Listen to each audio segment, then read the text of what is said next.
Okay, model, so today we're going to do a bit of an in-box review of this new kit I just bought. This is the F-5E Tiger 2 fighter, and I'll show you the price tag up here. I've got this for $12.95.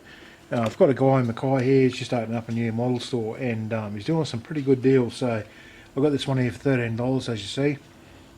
We've read some reviews on this kit. This is from Hobby Boss, 72nd scale, and it's supposed to be not a bad little kit for like the cheap price that it is.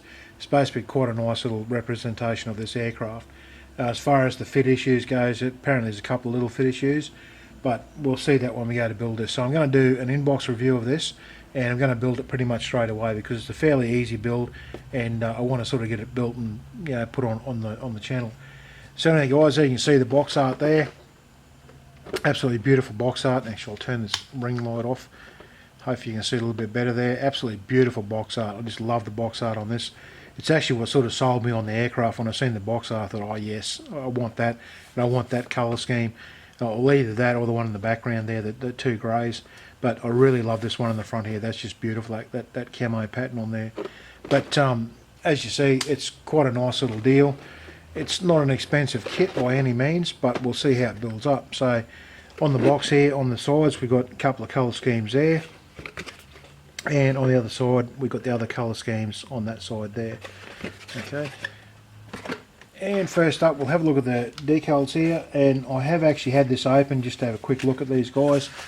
As you see, the decals here, they look quite nice. They've got all the full representations of the aircraft. And it looks like our gauges and all that sort of stuff, the panels inside are going to be with decals. I'm not sure if they're raised or I've got the detail built into the plastic. We'll see that as we go through the kit, but you can see you got all the panels there anyway. With these things here, because they're in black and white, you can see a little bit of red there, but if you look on the internet, you can find the actual dashes and stuff on these aircraft.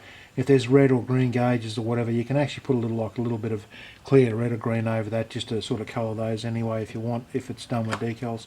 But the decals, I can feel they're not raised. I can see a little bit of an edge around them, but they look like they're quite nice actually.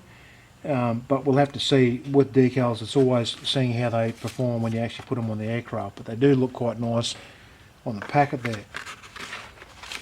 Next we have our instruction sheet. On the front here, as always, I'll just wind the camera back out a little bit. Okay, on the front here, got a little bit of information about the kit, and like how to sort of treat it properly when you're putting it together as usual. And then we get straight into the building, guys. It's straight up. First one here, like normal aircraft, you're putting the interior together. It looks like it's quite nice actually. It's got some nice detail for 72nd scale. Like your seat goes together in 3 pieces. Got your joystick, your gauges, all that sort of thing. But we'll have to see when we look at the parts just how detailed those parts are when they put them together. And looks like it's a fairly simple build because you got the bottom half and then the top half's got the wings already joined to it, and it goes onto the bottom half. So it looks like it's a fairly simple build. Then your tail part goes on here. Onto our next step, and there's just like small details go on up here. And then we start doing our landing gear, which again, that's in 3 parts there. Now landing gear is one of those things, guys, you can do it as you're going through the instructions, or come back to that, like paint the fuselage, all that sort of stuff, and then come back and paint those separate and put them on afterwards, just so they're not something you can bump and knock off while you're actually painting the aircraft, which is something I sort of prefer to do. I'll paint those separate, put them on afterwards. The actual bays themselves, the same thing, you can paint those and then put the landing gear in. But our back landing gear here looks like it's only 2 parts, the landing gear and then the tyre goes on there. And then our flaps inside the actual housing. And then over here on this page we've got, okay, so you can actually have these folded up if you want to do it that way. It looks like everything here can be folded up and you have an interior, or you can have these things here sort of posed open so all the landing gear's out, so it's sitting on the runway. Then we've got our weaponry going on here, and these look like they're done, the actual armaments are actually in 1 piece, which is good because I mean, it makes it simple in 72nd scale. You haven't got seams to get rid of when you're putting them into 2 pieces. And then we've got our arms that they're hanging on. So looks like it's not too bad. This guy down here, the AIM-9, is in 2 pieces, actually 3, 4, 5 pieces. So it looks like it's going to be fairly delicate. As you can tell on 72nd scale, it's going to be fairly fine. So if you want to put them guys on, it's going to have to be a little bit careful. Then you've got those going onto the aircraft. Then over here we've got our refueling rods going on, our nose going on, and the canopy. And the canopy, obviously they've even got the piece here to have it posed open, which I love having the canopy posed open. If you're sitting on the runway, I'd love to have the canopy actually posed open. If there's enough detail on there to look inside, it's great to have it open. If it's too plain Jane, I'll probably have it shut so you can't see too much inside there. And then on the back page here, we've got all our parts call outs, our sprue call outs, even got our decals down here. So fairly simple sort of kit. And inside the instructions, you've probably seen this one I opened up. Here's our paint and decal call outs.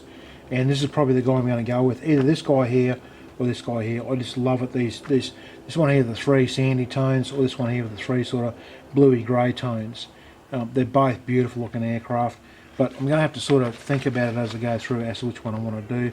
Even this guy here, I love this sort of the dark grey patch out on the wings and over the top, and then the light grey around the outside. So I'm going to have to see, well, sort of decide as I'm building the kit as to which one I want to do. But they're all quite nice. This one here, again with the 2 greens and then the brown, the sand tone, I don't mind that, but it's probably not one I would pick. I actually think I'm going to go with this guy up here with all the sand colours. Very, very nice. But anyway, as I say, as I go through and build it, I'll find out what I want to do. I've had this one open, and I'm looking at the engraving on like the panel lines and stuff like that, and they do look a little bit heavy-handed. For something that is 72nd scale, they are quite severe. I could actually fill this all in and then go over and rescribe it, but honestly that's a lot of work. And I really want to do this as a out-of-box build, just to show you guys what it's like to build something.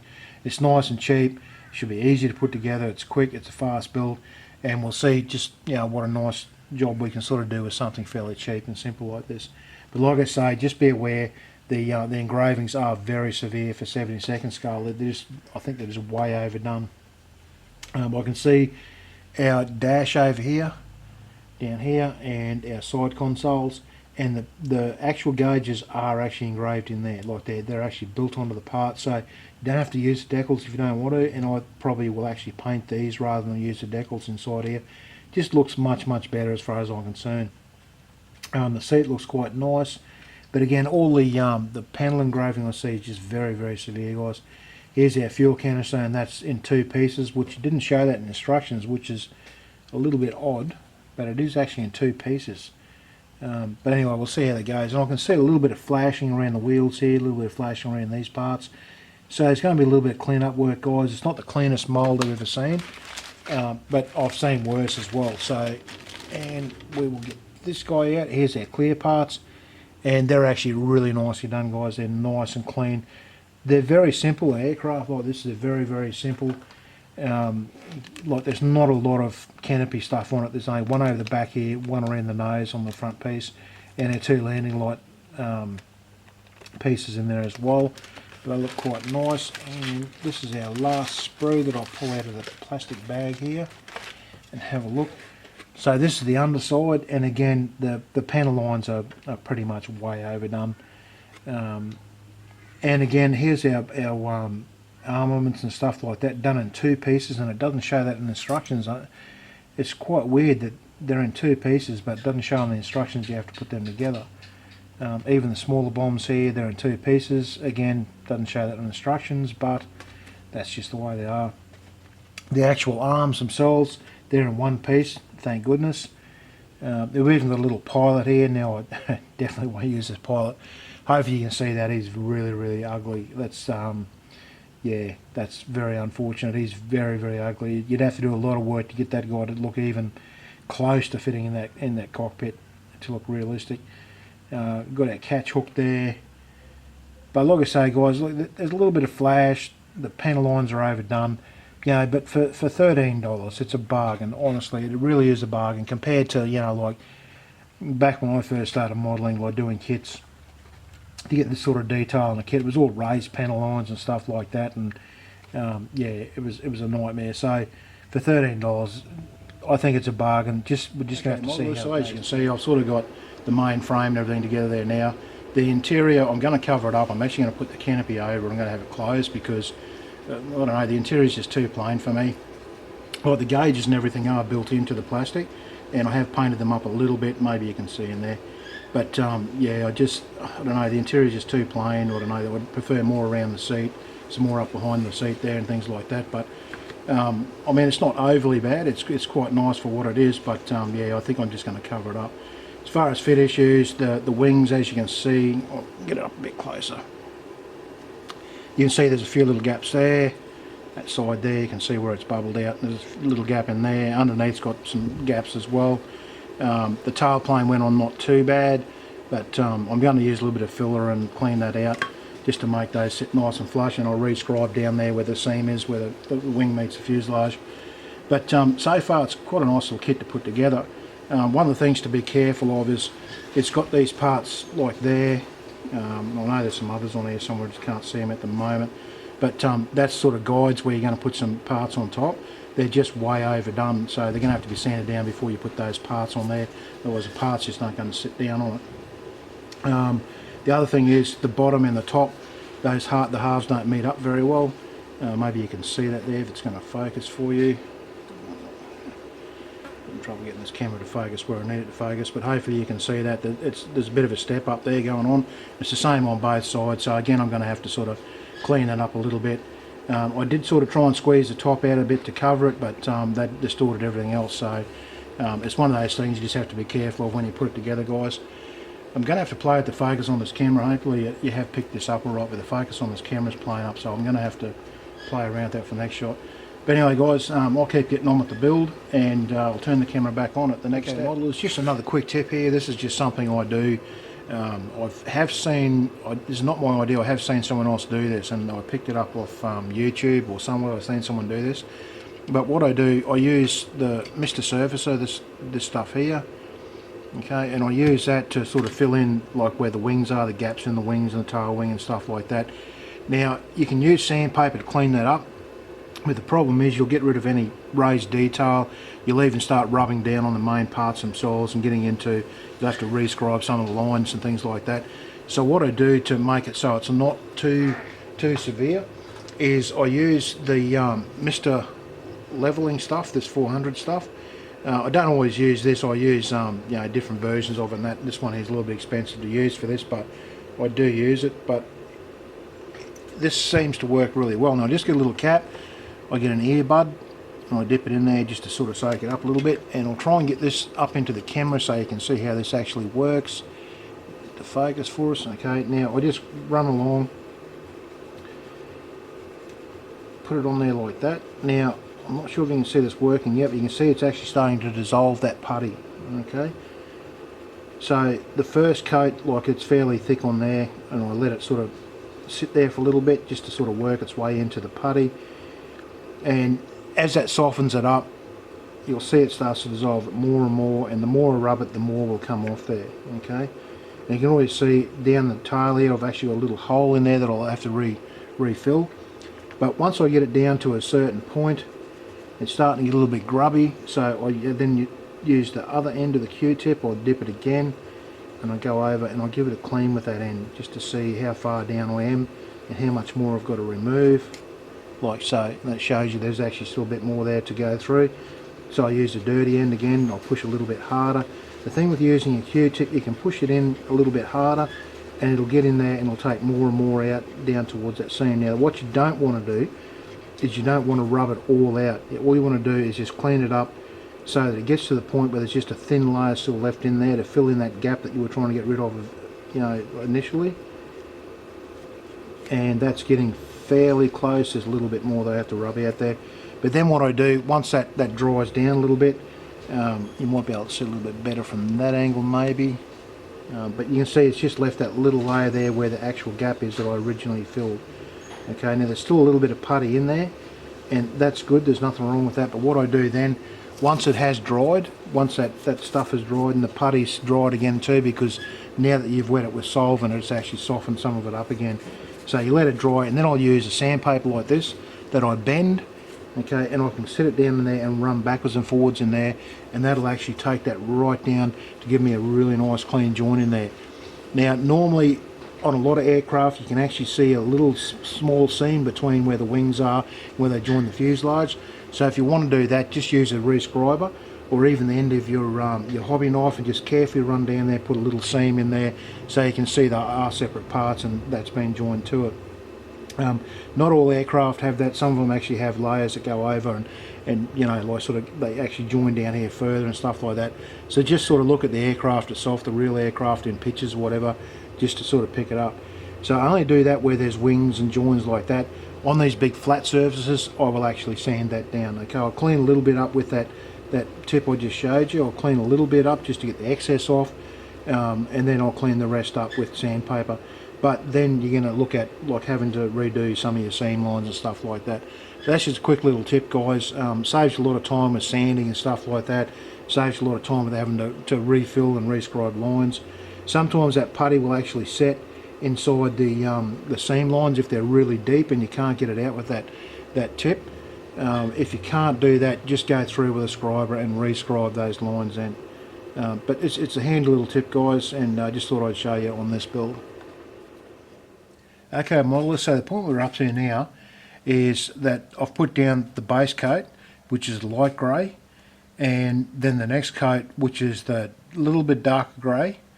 But between those two coats, I'll put down this masking putty, which is this stuff here. Okay, and if you get this in the AK Interactive, I think it's called Panzer Putty. I'm not sure, but I think it's called Panzer Putty.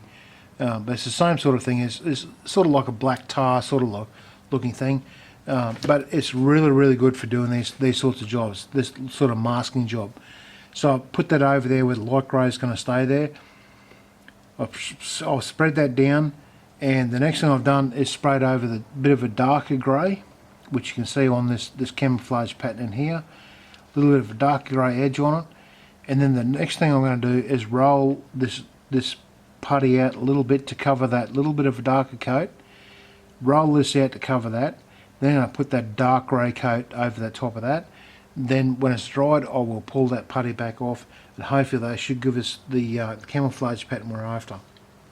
But I'll keep going on with this, guys, and if it stuffs up, you're going to see this, because I'm not going to cut out any pieces and anything like that. If it works, you're going to see it work. But hopefully this should work really well, because this Panzer Putty stuff is absolutely awesome stuff. Anyway, guys, I'll keep going on with this, and I'll turn the video back on. Model. So the point we're at now, I have got the camo coat on there, and as you can see, it's come out not too bad. The masking turned up really well, actually, the way I sort of rolled it out, and it's actually turned out really well. It's probably a little bit, the darkest grey is probably a little bit too dark, as you can see, but I'm going to do a bit of fading on this thing, so hopefully that'll fade down to the right colour. It's the same with all the greys. They're probably a little bit too dark for what they're supposed to be, but I'm hoping to do a little bit of fading, and it should fade that stuff back to, well, close to the colour I'm hoping. It's sort of a little bit of guesswork and sort of judging on how much fading you're going to do. Like I say, fade this down, it should come up the right colour. So the only other thing I've done, I've painted the black on the nose, the tail. The tail's going to be sort of metallised up a little bit for the burnt exhaust systems, and I've done the tyres in the black and the white on the landing gear. But that's all I've done, and what I'm going to do now is put like a clear coat, a clear gloss coat over it with Future, and then I'll do the decals on there, and then after that, then I'm going to start doing the weathering and stuff like that. Once I, put another coat over it to settle those decals in there, then I'll start doing the weathering. But I'll keep turning the camera back on at different stages, guys. But I just wanted to show you at this step here. It looks a little bit overdone, like I say. It looks a bit too dark. But you sort of got to judge your head and think how much you're going to fade it down, so hopefully it'll turn out quite nice. Anyway, guys, I'll keep going on with it, and I'll turn the camera back on at the next step. Okay, modelers, so the point we're up to now, I've got all the decals on there. Before I put the decals down, I put like a glossy coat over it with just the Future Clear. Put that over, laid the decals down. I've been over and put another coat, just a really light coat of clear again, just to protect the decals while I do the weathering. And that also protects them from when I actually do the panel line washes. When I do that, it's not going to affect the decals, because they're going to actually be sealed underneath that clear coat. But one of the things is you don't want to put too many big thick coats on. I just put down a nice mist coat, just protect those decals and also protect those panel lines and that. If you put down too many thick coats and then you go and put on another coat of like the matte when you're trying to finish it off, or the satin or whatever you want to finish it off in, it's just another layer. You end up with too many layers, it just ends up too thick and you actually lose your panel lines and stuff. So just make sure if you do this, just put down that just a nice layer down, like a nice mist coat, just to protect the stuff that's already there.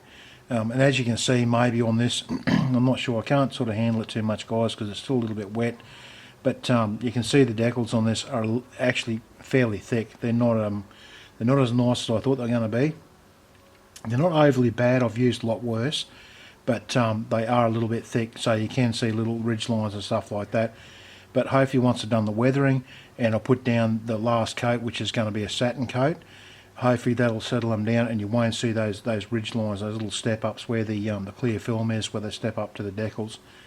One thing you can do to avoid that, one thing you can do is trim right around the close edges of the decals and just trim off that clear film so it goes right into the decals and you haven't got that clear outline around the outside.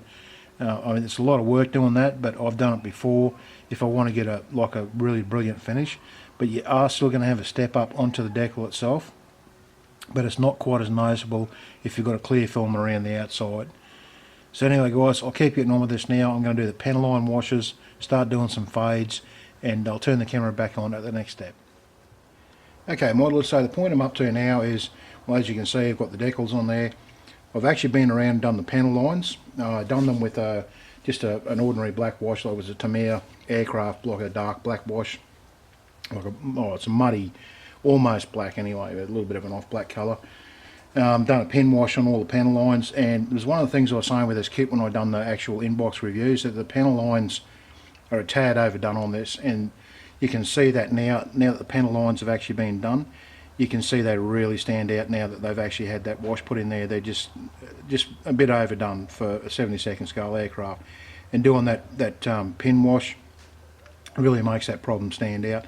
But I wanted to do it out of box. I didn't want to go through filling and rescribing and all that sort of thing. But for what it is, like for a $13 kit, it's actually built up quite nice. I'm very happy with it. So the point I'm up to now is I'm actually going around and fading out the middle of the panels. It was something I was talking about earlier, and all I'm doing it with is I've got some oil paints here. I've just mixed a little bit of black with a fair bit of white, just to make a really light grey colour.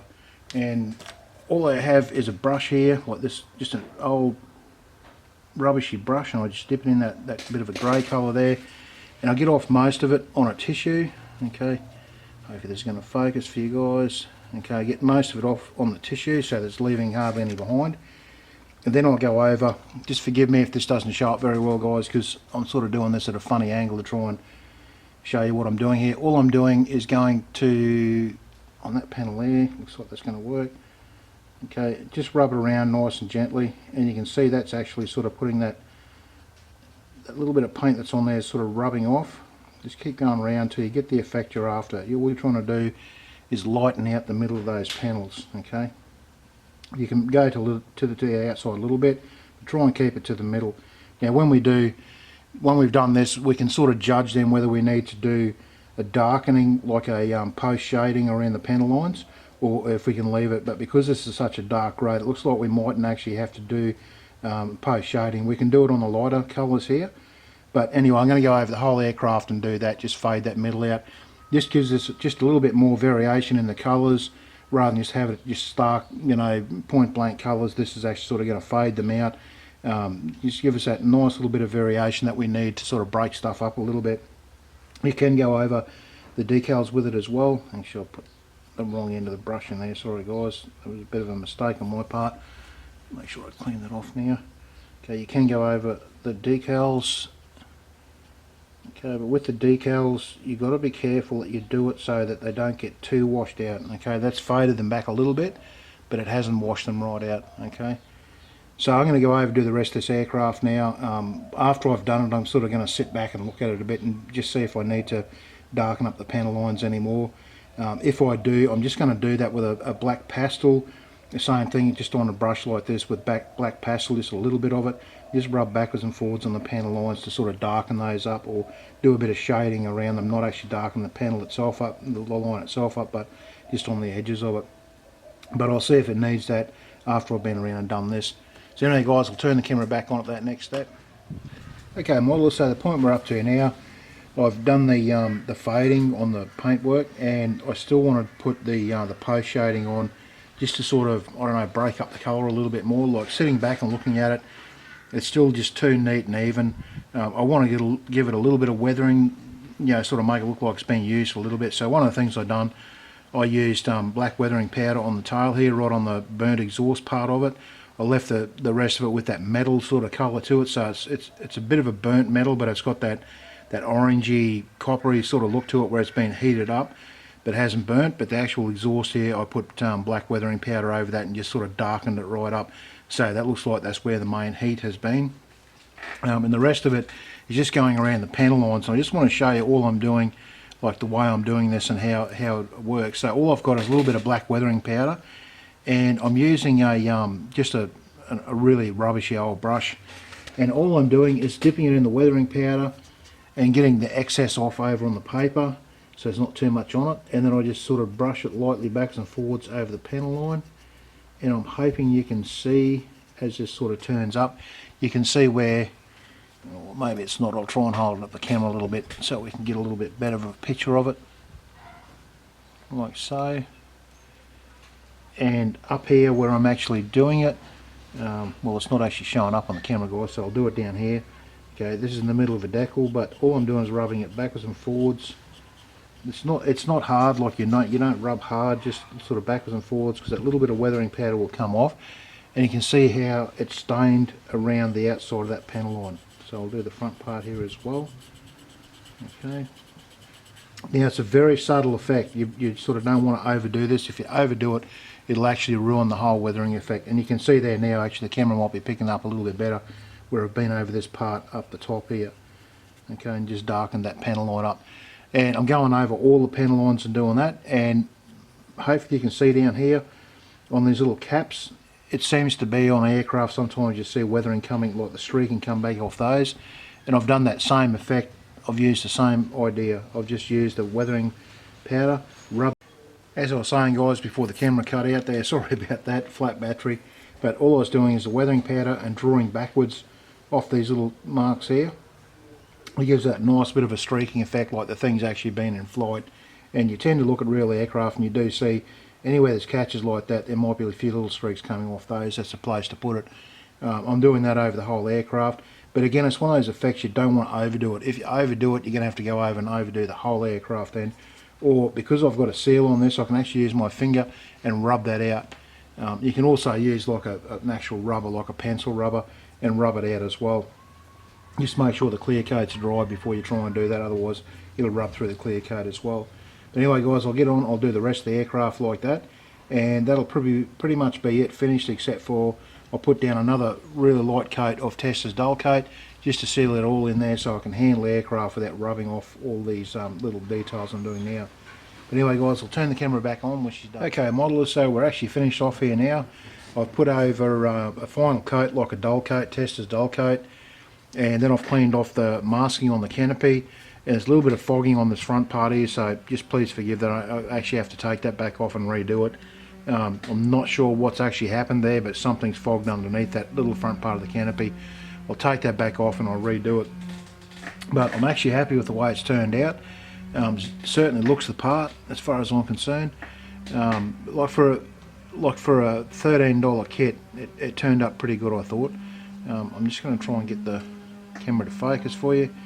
As you can see, it's turned out quite nice. I'm very happy with the results, and honestly guys, for the value of the kit, I can definitely recommend it.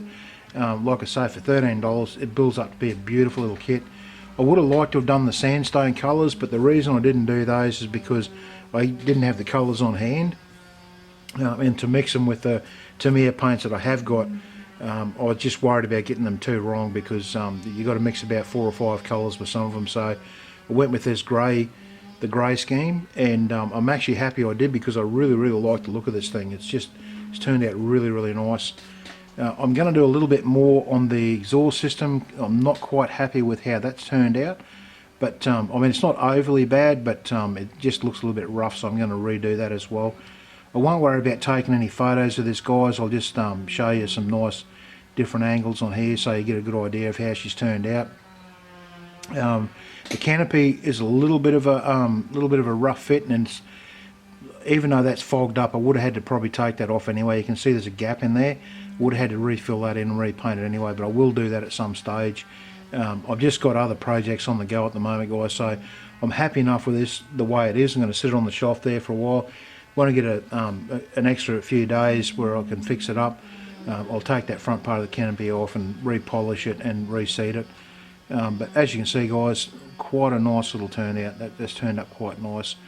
One of the things that I did get wrong when I first painted this thing was most aircraft have white landing gear and white tyres, white rims and things like that.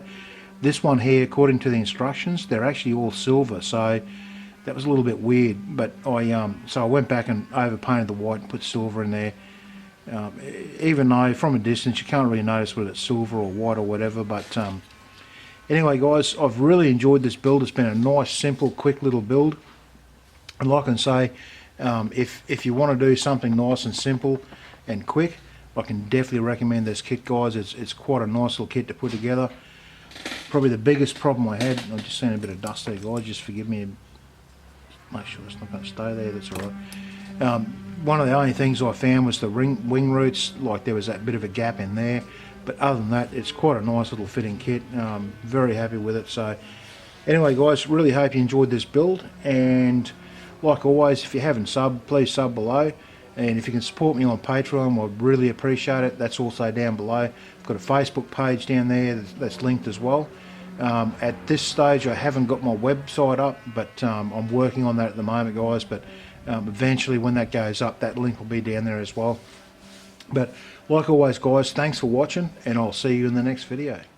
Okay, models, just to quickly finish off this video, I meant to put it in a little bit earlier, but I just remembered before I uploaded the video. The guy who bought that kit off, this is his card here. Hopefully you can read that. That should be focused okay there for you. Now his shop is just here in Mackay. He hasn't actually officially opened yet, but he has got some stock in, but he's still getting stock in before he opens. It'll be another month or so before he actually officially opens. He hasn't got FPOS or anything at the moment. He's just using cash. So if you're in Mackay and you're in the neighbourhood, guys, please drop in and see him. He's got some really great deals. This guy's really looking after us local modelers. So if you happen to be in my neck of the woods, make sure you drop in and see this guy. Really nice bloke to deal with as well.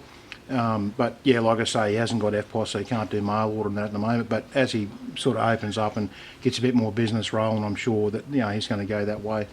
But yeah, guys, just thought I'd throw this in at the end of the video. And like always, thanks for watching. Make sure you sub if you haven't subbed, and if you can, support me on Patreon. And I'll see you in the next video.